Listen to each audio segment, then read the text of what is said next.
Olá! Para você, o que é um mito? Segundo Pierre Grimal, em seu livro Mitologia Grega, o mito é uma narrativa de caráter simbólico e magético, ou seja, o mito não é uma realidade independente, mas evolui com as condições históricas e étnicas relacionadas a uma dada cultura, que procura explicar e demonstrar, por meio da ação e do modo de ser das personagens, a origem das coisas do mundo, isto é, dos homens, dos animais, das doenças, dos objetos, do amor, do ódio, enfim, de tudo.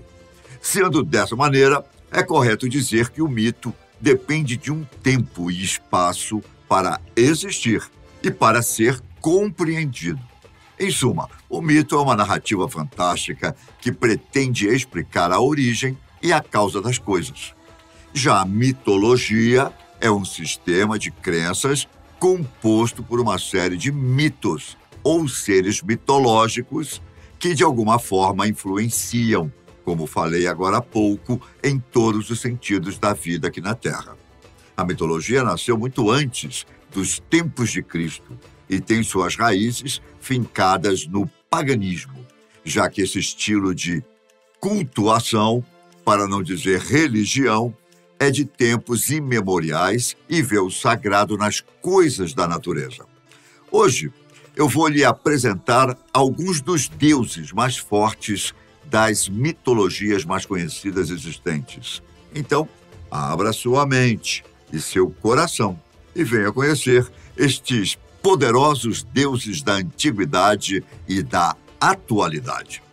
A mitologia romana é talvez a mais fácil de nos lembrarmos dos nomes, já que boa parte deles tem praticamente os mesmos nomes usados nos planetas do nosso sistema solar. Por exemplo, Júpiter seria o rei dos deuses e o deus do céu e do trovão.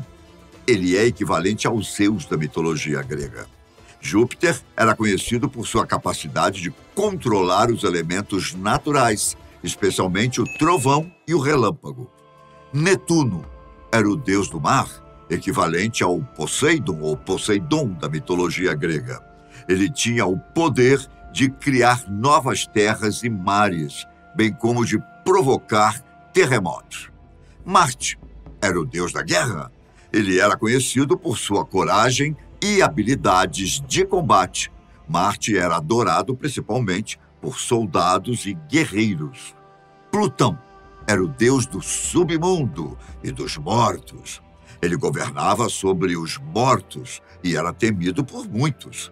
Vênus era a deusa do amor e da beleza. Ela tinha o poder de fazer com que qualquer pessoa se apaixonasse por ela. Minerva era a deusa da sabedoria e da estratégia de guerra. Ela era conhecida por sua inteligência e suas habilidades estratégicas.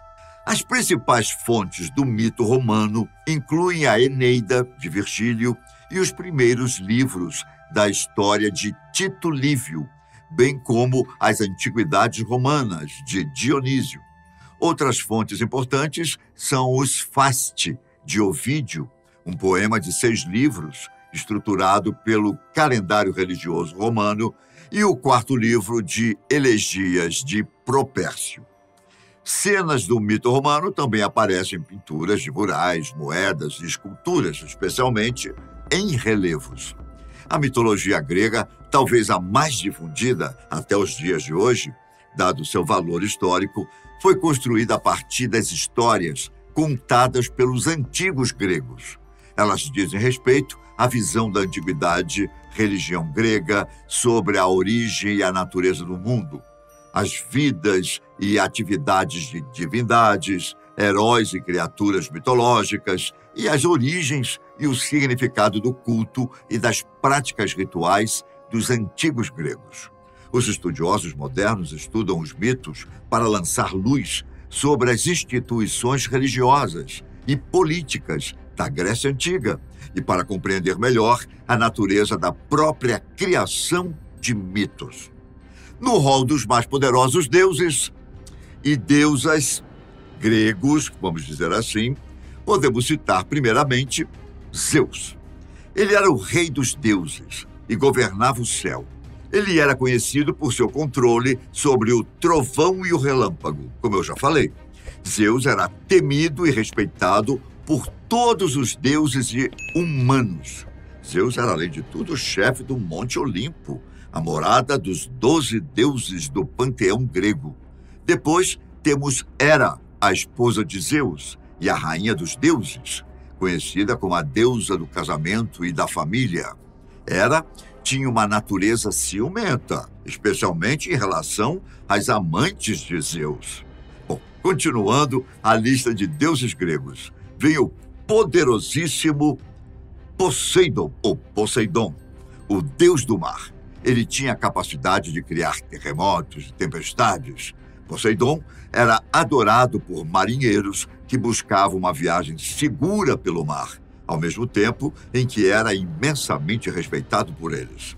Havia também Hades, o deus do submundo. Ele governava sobre os mortos e era temido por muitos.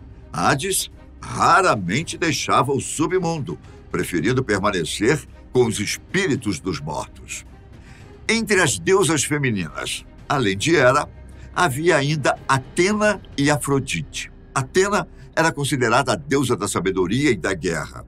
Ela era conhecida por sua inteligência e habilidades estratégicas. Atena era protetora da cidade de Atenas, que recebeu o nome em sua homenagem.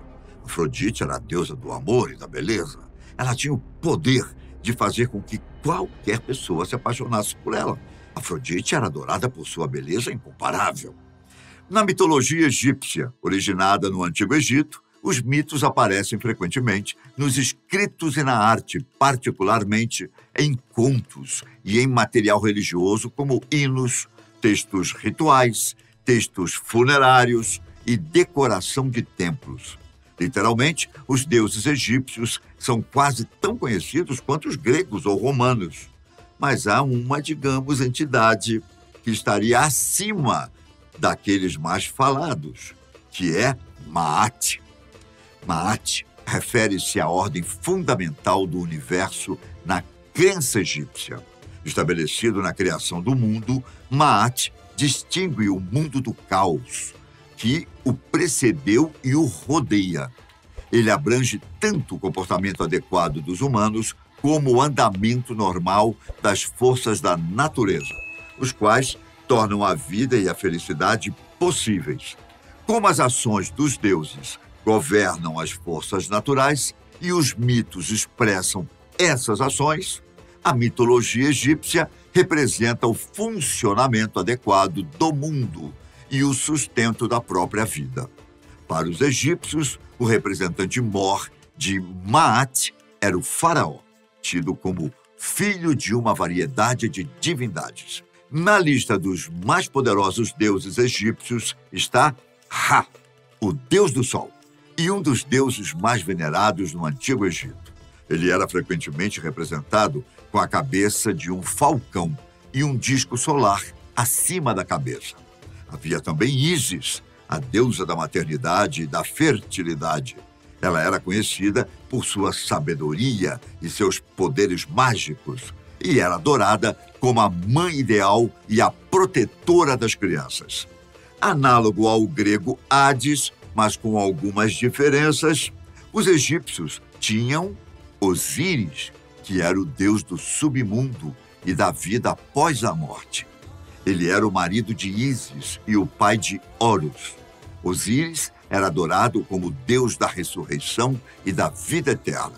Seu filho, Horus, era o deus do céu e era frequentemente representado como um falcão. Horus era muito conhecido por sua coragem e poder. Os antigos egípcios também adoravam Anubis, o deus da mumificação e do embalsamamento. Ele era frequentemente representado com a cabeça de um chacal. Anubis era o protetor dos mortos e guiava as almas para o submundo. Por fim, Sete, o deus egípcio do caos e da desordem. Ele era o irmão de Osíris e era conhecido por sua natureza traiçoeira e destrutiva. Na Polinésia destaca-se o sistema religioso politeísta, que consiste na crença em diferentes divindades. Cada divindade era normalmente dedicada a uma característica particular da natureza. Entre as principais deidades polinésias, podemos citar Ranginui, ou apenas Hang. Era o Pai Céu, Deus do céu e pai de todos os deuses da mitologia polinésia. A esposa de Hang era Papatuanuku, ou simplesmente Papa. Ela era a Mãe Terra e também mãe dos deuses primitivos. Para os polinésios, que sempre dependeram do mar para se alimentar, havia também um deus que cuidava do mar e dos peixes. Ele era Tangaroa, primogênito de Hang e de Papa. Tangaroa tinha um irmão, Tani, que era considerado o deus das florestas. Ele era quem cuidava também de todos os animais e seres que viviam na natureza. A morte para os polinésios era vista como uma transição ou uma jornada para outro mundo, outro estado de existência. A deusa polinésia da morte, por quem tinham um enorme respeito, era Inenuitepo. Poderíamos nos esticar por horas a fio falando a respeito das mitologias e divindades de vários outros povos na antiguidade. Você gostaria de saber mais? Então diz aí nos comentários. Dê uma sugestão, tudo bem? É um assunto bastante interessante e que nos ajuda a compreender muito da nossa própria história. Por hoje, eu fico por aqui. Obrigado, um grande abraço e até a próxima. Tchau!